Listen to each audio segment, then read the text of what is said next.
ಹಳೆ ದ್ವೇಷ ಹಿನ್ನೆಲೆ ಉದ್ಯಮಿ ಪ್ರಯಾಣಿಸ್ತಾ ಇದ್ದ ಕಾರಿಗೆ ಲಾರಿ ಗುದ್ದಿಸಿ ಕೊಲೆಗೆ ಯತ್ನಿಸಲಾಗಿದೆ. ಕೊಡಗು ಜಿಲ್ಲೆಯ ಸೋಮವಾರಪೇಟೆ ತಾಲೂಕಿನ ದೊಡ್ಡಕುಂದ ಗ್ರಾಮದ ಬಳಿ ಘಟನೆ ನಡೆದಿದೆ. ಉದ್ಯಮಿ ತೇಜಕುಮಾರ್ ಕೊಲೆಗೆ ಯತ್ನಿಸಲಾಗಿದೆ. ರಾತ್ರಿ ವೇಳೆ ತೇಜಕುಮಾರ್ ಅವರ ಕಾರಿನ ಮೇಲೆ ಲಾರಿಯನ್ನ ಗುದ್ದಿಸಲಾಗಿದ್ದು, ಘಟನೆಯಲ್ಲಿ ಕಾರು ಸಂಪೂರ್ಣ ಜಖಂಗೊಂಡಿದೆ. ಒಂದು ಬಾರಿ ಗುದ್ದಿದ ಬಳಿಕ ಮತ್ತೆ ಎರಡನೇ ಬಾರಿ ಲಾರಿಯನ್ನ ಗುದ್ದಿಸುವ ಯತ್ನದಲ್ಲಿ ಕಿಡಿಗೇಡಿಗಳು ಸಮೀಪದ ಬೈಕೊಂದಕ್ಕೂ ಗುದ್ದಿದ್ದಾರೆ. ಈ ವೇಳೆ ಲಾರಿ ರಸ್ತೆ ಪಕ್ಕದ ಗುಂಡಿಗೆ ಇಳಿದ ಕಾರಣ ಆರೋಪಿಗಳು ವಾಹನವನ್ನು ಬಿಟ್ಟು ಪರಾರಿಯಾಗಿದ್ದಾರೆ. ಕೊಲೆ ಯತ್ನ ಪ್ರಕರಣ ಸಂಬಂಧ ಇಬ್ಬರ ಮೇಲೆ ಎಫ್ಐಆರ್ ದಾಖಲಾಗಿದೆ. ಕೆಆರ್ ರಮೇಶ್ ಕುಮಾರ್ ಹಾಗೂ ದಿವಾಕರ್ ಎಂಬುವರ ಮೇಲೆ ಶನಿವಾರ ಸಂತೆ ಪೊಲೀಸ್ ಠಾಣೆಯಲ್ಲಿ ಪ್ರಕರಣ ದಾಖಲಾಗಿದೆ. ಅಕ್ರಮ ಗೋಸಾಗಾಟ ಮಾಡ್ತಾ ಇದ್ದ ವಾಹನದ ಮೇಲೆ ಪೊಲೀಸರು ಫೈರಿಂಗ್ ಮಾಡಿದ್ದಾರೆ. ದಕ್ಷಿಣ ಕನ್ನಡದ ಈಶ್ವರಮಂಗಲದ ಬೆಳ್ಳಿ ಚಡವು ಎಂಬಲ್ಲಿ ಘಟನೆ ನಡೆದಿದೆ. ಕರ್ನಾಟಕದಿಂದ ಕೇರಳಕ್ಕೆ ಅಕ್ರಮ ಗೋಸಾಗಾಟ ಮಾಡ್ತಾ ಇದ್ದ ವಾಹನ ನಿಲ್ಲಿಸೋದಕ್ಕೆ ಪುತ್ತೂರು ಪೊಲೀಸರು ಸೂಚಿಸಿದ್ದಾರೆ.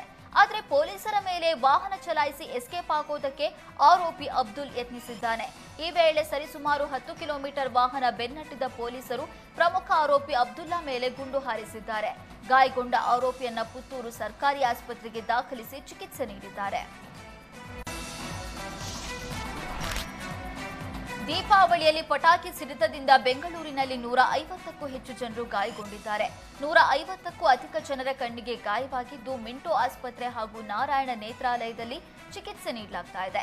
ನಾರಾಯಣ ನೇತ್ರಾಲಯದಲ್ಲಿ 75 ಮಂದಿಗೆ ಚಿಕಿತ್ಸೆ ನೀಡಲಾಗ್ತಿದೆ. ನಾರಾಯಣದಲ್ಲಿ ದಾಖಲಾದ 43 ಜನರ ಪೈಕಿ 2 ಕಣ್ಣಿಗೆ ಗಂಭೀರ ಗಾಯವಾಗಿದೆ. ನಿನ್ನೆ ದಾಖಲಾಗಿದ್ದ 3 ಆಪರೇಷನ್ ಯಶಸ್ವಿಯಾಗಿದೆ. 24 ಗಂಟೆಯೂ ತುರ್ತು ಚಿಕಿತ್ಸೆಗೆ ಮಿಂಟೋ ಆಸ್ಪತ್ರೆ ಸಿದ್ಧವಾಗಿದೆ. ಬೆಂಗಳೂರಿನಲ್ಲಿ ರಸ್ತೆಯಲ್ಲಿ ಒಂಟಿಯಾಗಿ ಓಡಾಡುವ ಮಹಿಳೆಯರು ಎಚ್ಚರವಾಗಿರಬೇಕು. ಕೆಂಗೇರಿ ಉಪನಗರದಲ್ಲಿ ಖದೀಮನೊಬ್ಬ ಮಹಿಳೆಯ ಸರ ಕಿತ್ತು ಪರಾರಿಯಾಗಿದ್ದಾನೆ. ನಡೆದು ಹೋಗ್ತಾ ಇದ್ದ ಮಹಿಳೆಯ ಸರ ಕಿತ್ತು ಖದೀಮ ಪರಾರಿಯಾಗಿದ್ದಾನೆ. ಸುಮಾರು 8 ಲಕ್ಷ ಮೌಲ್ಯದ 60 ಗ್ರಾಂ ಸರ ಕದ್ದಿದ್ದಾನೆ. ಇದೇ ವೇಳೆ ಇದೇ ತಿಂಗಳ 20ರಂದು ಸಂಜೆ ಘಟನೆ ನಡೆದಿದ್ದು, ಸಿಸಿಟಿವಿಯಲ್ಲಿ ಸರ ಕದಿಯುವ ದೃಶ್ಯ ಸೆರೆಯಾಗಿದೆ. ಘಟನೆ ಸಂಬಂಧ ಕೆಂಗೇರಿ ಪೊಲೀಸ್ ಠಾಣೆಯಲ್ಲಿ ಪ್ರಕರಣ ದಾಖಲಾಗಿದ್ದು, ಪೊಲೀಸರು ಕಳ್ಳನಿಗೆ ಬಲೆ ಬೀಸಿದ್ದಾರೆ. ವಿಜಯಪುರ ಜಿಲ್ಲೆಯ ಹಲವೆಡೆ ಭೂಮಿ ಕಂಪಿಸಿದೆ. ಬಸವನ ಬಾಗೇವಾಡಿ ತಾಲೂಕಿನ ಮನಗೂಳಿ ಪಟ್ಟಣ, ಯರನಾಳ, ಹತ್ತರಕಿಹಾಳ, ನಾಂತ್ಯಾಳ ಗ್ರಾಮಗಳ ವ್ಯಾಪ್ತಿಯಲ್ಲಿ ಭೂಮಿ ಕಂಪಿಸಿದೆ. ರಿಕ್ಟರ್ ಮಾಪನದಲ್ಲಿ 2.9 ತೀವ್ರತೆಯಲ್ಲಿ ಭೂಕಂಪನ ದಾಖಲಾಗಿದೆ. ಮನಗೂಳಿ ಪಟ್ಟಣದಲ್ಲಿ ಭೂಮಿ ಆಳದಿಂದ 3 ಬಾರಿ ಶಬ್ದ ಕೇಳಿ ಬಂದಿದೆ. ಜನರು ಭಯದಿಂದ ಮನೆಯಾಚೆ ಓಡಿ ಬಂದಿದ್ದಾರೆ.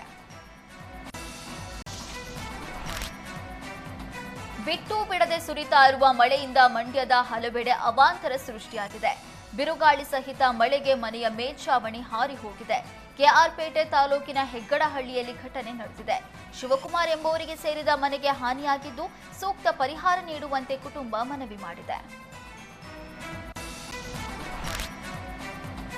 ದೀಪಾವಳಿ ಹಬ್ಬದ ಪ್ರಯುಕ್ತ ಮಾಜಿ ಪ್ರಧಾನಿ ದೇವೇಗೌಡರು ಪದ್ಮನಾಭನಗರದ ತಮ್ಮ ನಿವಾಸದಲ್ಲಿ ಗೋವಿನ ಪೂಜೆ ಮಾಡಿದ್ದಾರೆ. ಮೊದಲಿಗೆ ಕುಟುಂಬದ ಜೊತೆ ದೀಪಾವಳಿ ಹಬ್ಬವನ್ನು ಆಚರಿಸಿ ಸಾಂಪ್ರದಾಯಿಕವಾಗಿ ಗೋಪೂಜೆ ಮಾಡಿದ್ದಾರೆ. ಶುಕ್ರವಾರ ಧರ್ಮಸ್ಥಳಕ್ಕೆ ಕೇಂದ್ರ ಸಚಿವ ಎಚ್.ಡಿ. ಕುಮಾರಸ್ವಾಮಿ ಭೇಟಿ ನೀಡಿದ್ದಾರೆ.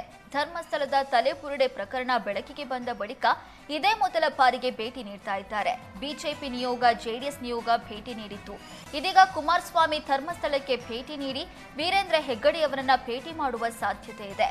ಶುಕ್ರವಾರ ಸೌತಡ್ಕ ಮಹಾಗಣಪತಿ ದೇವಸ್ಥಾನಕ್ಕೆ ಭೇಟಿ ಕೊಟ್ಟು ನಂತರ ಧರ್ಮಸ್ಥಳಕ್ಕೆ ಭೇಟಿ ನೀಡಲಿದ್ದಾರೆ. ಅಕ್ಟೋಬರ್ 24 ಮತ್ತು 25ರಂದು 2 ದಿನ ಎಲ್ಲ ಎಸ್ಕಾಂಗಳು ಸ್ಥಗಿತಗೊಳ್ಳಲಿವೆ. ಮಾಹಿತಿ ಮತ್ತು ತಂತ್ರಜ್ಞಾನ ವ್ಯವಸ್ಥೆಯ ತುರ್ತು ನಿರ್ವಹಣೆ ಇಲ್ಲದೆ 2 ದಿನ ಎಲ್ಲ ಎಸ್ಕಾಂಗಳಲ್ಲಿ ಆನ್ಲೈನ್ ಸೇವೆಗಳು ಇರಲ್ಲ. ಅಕ್ಟೋಬರ್ 24ರ ರಾತ್ರಿ 8 ಗಂಟೆಯಿಂದ 25ರ ಮಧ್ಯಾಹ್ನ 1 ಗಂಟೆವರೆಗೆ ಆನ್ಲೈನ್ ಸೇವೆಗಳು ಅಲಭ್ಯ ಇರಲಿವೆ. ವಿದ್ಯುತ್ ಬಿಲ್ ಪಾವತಿ, ಹೆಸರು ಬದಲಾವಣೆ, ಜಕಾತಿ, ಹೊಸ ಸಂಪರ್ಕ ಸೇರಿ ಎಲ್ಲಾ ರೀತಿಯ ಆನ್ಲೈನ್ ಸೇವೆ ಸ್ಥಗಿತಗೊಳ್ಳಲಿದೆ. ಈ ವೇಳೆ ವಿದ್ಯುತ್ ಪೂರೈಕೆಯಲ್ಲಿ ಯಾವುದೇ ಬದಲಾವಣೆ ಇಲ್ಲ. ಬೆಸ್ಕಾಂ ಮಾಧ್ಯಮ ಪ್ರಕಟಣೆ ಹೊರಡಿಸಿದ್ದು, ಗ್ರಾಹಕರು ಸಹಕರಿಸಬೇಕಾಗಿ ಮನವಿ ಮಾಡಿದೆ. ಮೈಸೂರಿನಲ್ಲಿ ಕ್ರೈಮ್ ರೇಟ್ ಹೆಚ್ಚಳವಾಗ್ತಾ ಇದೆ. ಹೀಗಾಗಿ ಪೊಲೀಸರು ಎಚ್ಚೆತ್ತಿದ್ದು ಕಾನೂನು ಬಾಹಿರ ಚಟುವಟಿಕೆ ನಡೆಸುವವರಿಗೆ ಬೆಂಡೆತ್ತಿದ್ದಾರೆ. ವಿದ್ಯಾರಣ್ಯಪುರಂ ಠಾಣೆ ವ್ಯಾಪ್ತಿಯ ರೌಡಿಗಳ ಪರೇಡ್ ನಡೆಸಿದ್ದಾರೆ. ಕಾನೂನು ಬಾಹಿರ ಚಟುವಟಿಕೆಗಳಲ್ಲಿ ಭಾಗಿಯಾದ್ರೆ ಕಠಿಣ ಕಾನೂನು ಕ್ರಮ ಕೈಗೊಳ್ಳಲಾಗುತ್ತೆ ಅಂತ ಎಚ್ಚರಿಕೆ ನೀಡಿದ್ರು. ಡಿಸಿಪಿ ಬಿಂದುಮಣಿ ವಾರ್ನಿಂಗ್ಗೆ ರೌಡಿಗಳು ಗಪ್ ಚುಪ್ಪಾದ್ರು. ಶಿವಮೊಗ್ಗದ ಒಡ್ಡಿನಕೊಪ್ಪದಲ್ಲಿ ಕಳ್ಳರು ಮನೆಗೆ ನುಗ್ಗಿ ದರೋಡೆ ಮಾಡಿದ್ದಾರೆ. ಕರಿಯಪ್ಪ ಯಶೋದಮ್ಮ ಅವರ ಮನೆಯ ಬಾಗಿಲು ಬೀಗ ಒಡೆದು ಕಳ್ಳರು ಕಳ್ಳತನ ಮಾಡಿದ್ರು. ಮನೆಯಲ್ಲಿದ್ದ 80,000 ನಗದು, 1.5 ತೊಲ ಬಂಗಾರವನ್ನ ದೋಚಿ ಪರಾರಿಯಾಗಿದ್ದಾರೆ.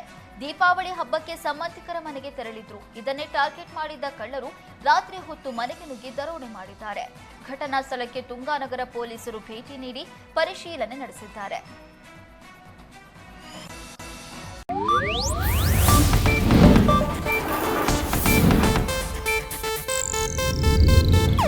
ಇದು ಏಷ್ಯಾನೆಟ್ ನ್ಯೂಸ್ ನೆಟ್ವರ್ಕ್ ಪ್ರಸ್ತುತಿ.